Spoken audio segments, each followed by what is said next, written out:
समस्याएं और व्यापक जनहित के मुद्दों पर 55 प्रश्न ही मौखिक उत्तर दिए जा चुके। हम सभी ने और व्यापक जनहित के मुद्दों पर पिछले कुछ दिनों से मैं देख रहा हूं कि सदन में सार्थक मर्यादा परंपराओं के अनुरूप चर्चा नहीं हो रही। नियोजित तरीके से गतिरोध करना, नारेबाजी करना, तख्तियां दे रहना। मैं आपसे आग्रह करना चाहता हूं कि ये देश का सबसे बड़ी लोकतांत्रिक संस्था है, जिन्हें आज नियम 377 के अधीन मामले उठाने की अनुमति प्रदान की गई है, वह व्यक्तिगत रूप से सदन के पटल पर तुरंत अपने अनुमोदित पाठ को सदन के पटल पर रख सकते हैं।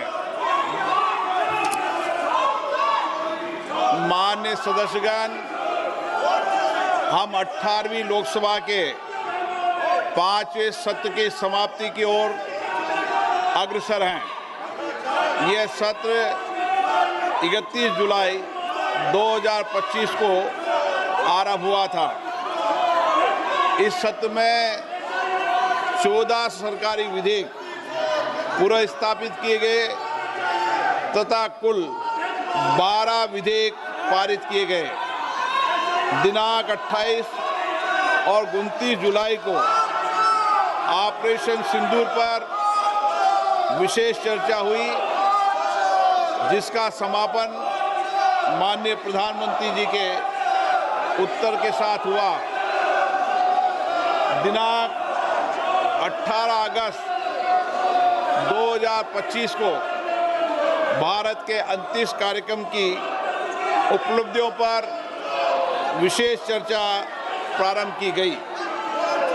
इस सत्र में कार्यसूची में 419 तारांकित प्रश्न शामिल किए गए थे, किंतु लगातार नियोजित व्यवधान के कारण केवल 55 प्रश्न ही मौखिक उत्तर दिए जा चुके।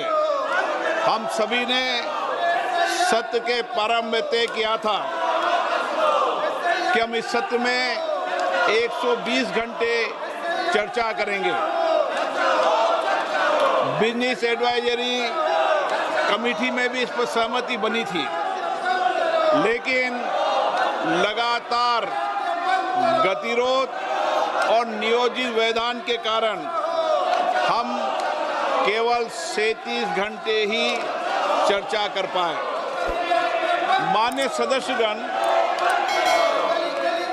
हम सब जनप्रतिनिधि के रूप में हमारे आचरण, हमारी कार्यप्रणाली को पूरा देश देखता है। जनता हमें बहुत उम्मीदों के साथ चुनकर यहाँ पर भेजती है, ताकि हम उनकी समस्याएं और व्यापक जनहित के मुद्दों पर, महत्वपूर्ण विधेयकों पर व्यापक चर्चा कर सकें, मर्यादित चर्चा कर सकें। लेकिन पिछले कुछ दिनों से मैं देख रहा हूं कि सदन में सार्थक मर्यादा परंपराओं के अनुरूप चर्चा नहीं हो रही।